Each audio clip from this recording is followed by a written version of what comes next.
Hace aproximadamente un mes, perdí mi ojo izquierdo en un accidente mientras practicaba snowboard. Bueno, la mayor parte. El 80%, según los médicos. Sin contarles toda la historia, digamos que traté de ser elegante en un gran salto. De todos modos, me llevan apresuradamente fuera de las pistas y al hospital y, sin que nadie tenga que decírmelo, empiezo a tener la sensación de que cualquier visión que tuviera en ese ojo básicamente se acabó. Mientras estaba acostado en la sala de emergencias, intenté cubrirme el ojo derecho mientras mantenía el izquierdo abierto para descubrir el alcance del daño. Y fue malo. Formas apagadas, colores borrosos, imposible descifrar nada. Y empeorando minuto a minuto. Cuando me dieron la noticia, ya me había preparado para el resultado, casi sintiéndome paralizado mientras los médicos recitaban lo que supongo era el procedimiento estándar para estas cosas. Un montón de jerga médica y mis opciones para seguir adelante. Al final tuvieron que extirpar el ojo en su totalidad. La cosa era insalvable. Fue extraño mirarme en el espejo después. No era tanto que me molestara terriblemente mi aspecto actual, sino que, al mismo tiempo, temía la inevitabilidad de tener que explicarlo en futuras conversaciones. Entonces, decidí conseguir una prótesis, algo que se pareciera al menos un poco a la realidad, lo suficiente como para engañar a cualquiera que pudiera sentir curiosidad. Llamé a las clínicas locales que el hospital me había recomendado y elegí el lugar que ofrecía los servicios más baratos después de darme cuenta de que mi seguro no iba a cubrir el 100% del coste. Programé una cita con ellos, esperando saber que todo el asunto tomaría alrededor de 3 meses o algo así. Pero, sorprendentemente, pudieron programarme a principios de la semana siguiente. Entonces llega el día de la cita y conduzco hasta allí. Por lo que parecía, solo había 2 personas trabajando en todo el lugar, la recepcionista y otro tipo que supuse era un cirujano o algo así. Me pareció un poco extraño y lo mencioné en broma, casi de pasada. La recepcionista se rió y me dijo que todos los demás miembros del personal estaban libres ese día debido a un problema de programación. Solo sonreí y asentí. Seguro. El proceso acabó siendo rápido e indoloro. El cirujano me llevó a una de las habitaciones, me hizo algunas pruebas y algunas mediciones, y quizás ese fue el momento en que debería haber empezado a cuestionarme más las cosas. Me dijeron que casualmente tenían una prótesis por ahí que me quedaría perfectamente. El color de ojos no era del todo correcto, pero dijeron que era algo que se podía ajustar fácilmente y que podrían tenerlo listo en 1 hora. Mirando hacia atrás, las banderas rojas eran bastante evidentes. Sin embargo, en ese momento supuse que se trataba de un loco golpe de suerte. Cuando finalmente me lo trajeron, no podía creer lo real que parecía y, aún más, lo cómodo que se sentía dentro del encaje. Estaba tan entusiasmado con eso que cualquier reserva o duda que pudiera haber tenido simplemente se derritió en el éter. Por supuesto, me tomó algún tiempo acostumbrarme a poder ver solo con un ojo. Ni siquiera puedo contar cuántas veces tropecé o casi choqué contra una pared durante los primeros días. Aún así, pude evitar algunas conversaciones muy molestas, lo que significa que la cosa estaba cumpliendo su propósito previsto. Al cabo de unas semanas estaba empezando a acostumbrarme a ello. Pero todo eso dio un giro cuando comencé a verlo. El hombre a lo lejos. Es algo extraño. Una figura perfectamente inmóvil a quizás 1,5 kilómetros de distancia, mirando en mi dirección. Sé que parece que estoy exagerando, pero piénsalo. ¿Alguna vez has estado caminando por una calle vacía y después de un rato empiezas a concentrarte en algo en la distancia? No puedes decir qué es, entonces entrecierras los ojos y finalmente te das cuenta de que es alguien que está inquietantemente quieto, colocado como si te estuviera mirando directamente. Peor aún es cuando tienes la sensación de que siempre es la misma persona y que cada vez están más cerca. Y luego están las puertas, e intentaré explicarlas de la forma más sencilla posible. Imagina que un día te despiertas en tu casa, apartamento o lo que sea. Caminas hacia tu baño para orinar por la mañana y, en tu estado de aturdimiento, notas que hay una puerta en tu pasillo que nunca antes habías visto, una que parecería fuera de lugar en cualquier residencia. Parece estar hecho de un metal denso y tiene símbolos extraños tallados de una manera aparentemente desordenada. Cierras los ojos, pensando que te has vuelto loco y cuando los vuelves a abrir, la puerta ha desaparecido de repente. Bueno, estos son más o menos recuerdos de las cosas que he estado viendo, y desde los primeros casos, ha estado sucediendo cada vez más, casi exponencialmente. También están por todas partes. Restaurantes, el gimnasio, casas ajenas. Demonios, incluso vi una de las puertas mientras estaba de caminata.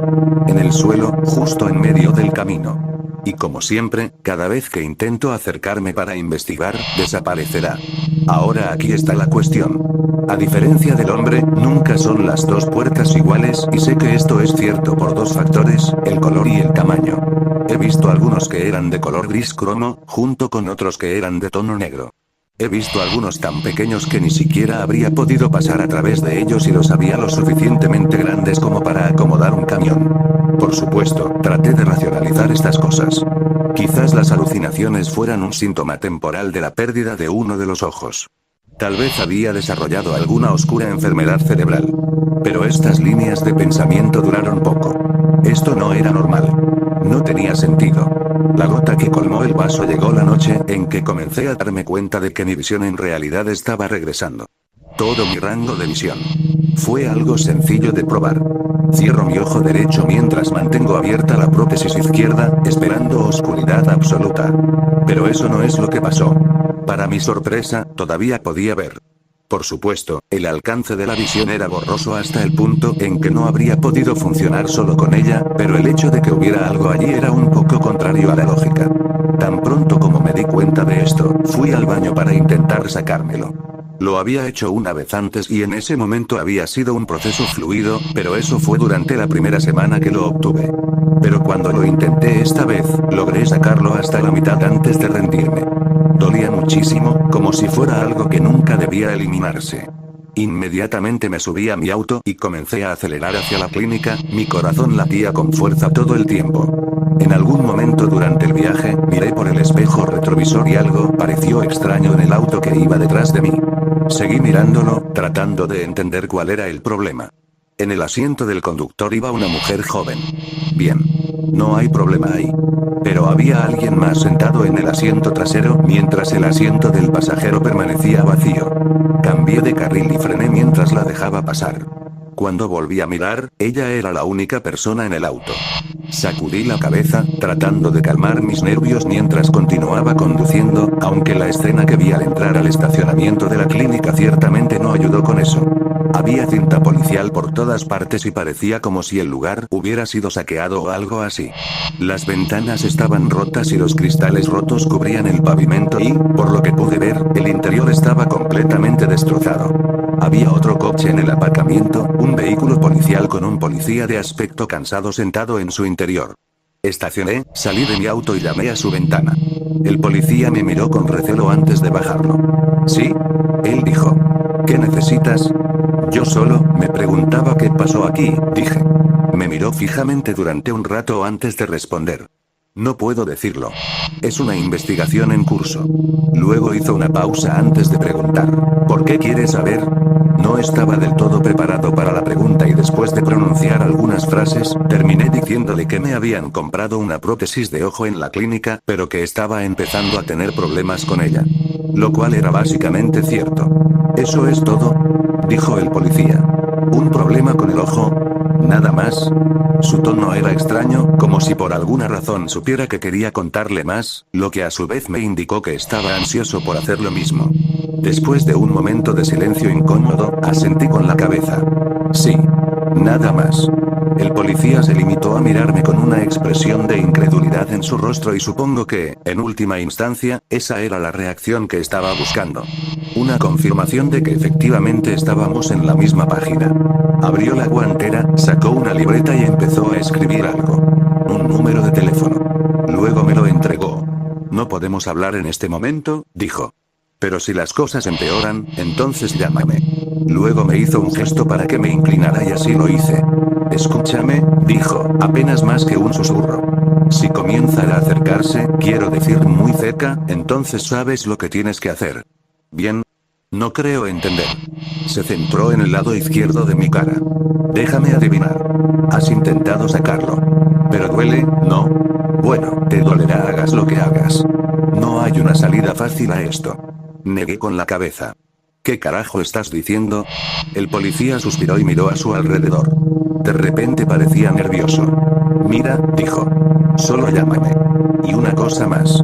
Si puedes evitarlo, haz lo mejor que puedas por no mirarlo. Se dio la vuelta y empezó a subir la ventanilla. Espera, dije. ¿Qué pasa con las puertas? Cuando no respondió, golpeé el cristal. ¿Qué pasa con las malditas puertas? El policía se limitó a mirar hacia adelante como si yo ya no estuviera allí. Retrocedí, enojándome cada vez más hasta que me superó la sensación de que estábamos siendo observados. Maldije en voz baja y regresé a mi auto, mirando a mi alrededor todo el tiempo. Buscándolo. Cuando regresé a casa, me serví un vaso de vodka. 3 vasos después y logré evitar el inminente ataque de pánico, pero ahora estaba fuera y sabía que iba a necesitar más. Agarré mis llaves y me preparé para dirigirme a la licorería cerca de mi casa y en mi estado parcialmente ebrio, casi no me di cuenta. Mi puerta de entrada había cambiado. Era el color que me había desconcertado, el mismo gris claro que estaba acostumbrado a ver en el día a día. Pero entonces vi los símbolos, el brillo metálico. Me alejé de él, esperando que volviera a ser lo que debería haber sido después de algunos parpadeos. Y cuando eso no sucedió, cerré los ojos, conté hasta 30 segundos y luego los volví a abrir. Aún no hay cambios. Luego intenté algo más. Mantuve mi ojo derecho abierto mientras mantenía la prótesis cerrada. Funcionó, pero solo por un momento. La puerta normal de mi departamento, la que siempre debería haber estado allí, volvió a existir. Alcancé el pomo, pero tan pronto como lo hice, desapareció, reemplazado por un mango grande y oxidado. Maldije y luego retrocedí. Esta vez era una puerta diferente, una de naturaleza más siniestra que cualquiera de las anteriores. Era de color marrón oscuro y enorme, llegaba cerca de la parte superior del techo y medía 6 o 7 pies de ancho. Los símbolos estándar estaban grabados en él, pero apenas eran visibles contra las grandes manchas de óxido anaranjado rojizo. Literalmente parecía la entrada al infierno, y la peor parte era que no importaba cuánto tiempo lo mirara, cuántas veces cerrara y abriera los ojos, todavía estaba allí. Después de un rato, extendí la mano y traté de tocarlo, medio esperando sentir madera, para que la ilusión finalmente se rompiera. Lo que sentí en cambio fue metal frío y oxidado. Estaba seguro de que no iba a intentar abrirlo, pero también vivía en el piso 15 de un edificio de apartamentos. Salí a mi balcón y traté de gritarles a mis vecinos. Cuando nadie respondió, miré por encima de la barandilla y hacia las calles, observando a la gente que caminaba debajo, y finalmente me centré en alguien que estaba parado entre 2 autos estacionados. Alguien mirándome directamente. Retrocedí, cerrando la puerta del balcón por una especie de miedo que ni siquiera podía entender. Durante un rato me quedé sentada en el sofá, sintiendo que el pánico empezaba a abrumar todo lo demás. Busqué en mis bolsillos y saqué el trozo de papel en el que el policía del estacionamiento había escrito su número. Inmediatamente lo llamé y escuché la línea sonar 2 veces antes de que alguien contestara. Pero no hablaron y optaron por respirar pesadamente directamente hacia el hablante. Sonaba como si estuvieran sin aliento y en algún lugar de fondo pude escuchar un gemido bajo. Colgué y arrojé mi teléfono al sofá. Estaba empezando a sentirme mareado, la piel de mi cara se calentaba al tacto, así que caminé hacia el baño y me mojé la cara con agua fría. Me ayudó un poco, pero cualquier alivio que me trajo desapareció tan pronto como regresé a la sala de estar. Apenas podía verlo por el rabillo del ojo. Alguien de pie en mi balcón, con la cara pegada a la ventana. Su piel era pálida y vestía lo que parecía ser una amplia túnica negra. Recordando lo que me había dicho el policía, no lo miré directamente, manteniéndolo en el borde de mi visión para darme tranquilidad, para asegurarme de que no se moviera. Me acerqué poco a poco a mi sofá, cogí mi teléfono donde lo había dejado y marqué el 911. Les dije que alguien estaba en mi balcón, intentando entrar, que necesitaban enviar a alguien lo antes posible. El operador me dijo que lo harían, pero que mientras tanto sería mejor que saliera de mi apartamento. Les dije que no podía hacer eso y cuando me preguntaron por qué, no tuve respuesta. Esto pareció confundirlos, pero me dijeron que me mantuviera en la línea, lo cual hice. En ese momento estaba tratando activamente de evitar la hiperventilación y, con miedo, caminé hacia atrás hacia la cocina y agarré el cuchillo para carne. Debí haber apartado la mirada del balcón por una fracción de segundo porque ahora la figura ya no estaba. Contuve la respiración y pronto pude escuchar algo que venía del pasillo detrás de mí, lo que sonaba como exhalaciones ásperas y animales. «Está dentro», susurré al teléfono. «Está detrás de mí». Pude oír al operador decir algo, pero en ese momento estaba demasiado aturdido para escuchar. «¿Sabes lo que tienes que hacer? Bien». Miré el cuchillo en mi mano. Lo último que recordé antes de que todo se volviera borroso fue el crujido de la puerta al abrirse lentamente y algo frío rozando mi nuca. Cuando me desperté muchas horas después, estaba acostado en una cama de hospital, con un escozor feroz que me recorría todo el lado izquierdo de la cara. Levanté la mano y palpé alrededor, mis dedos rozando capas de gruesas vendas.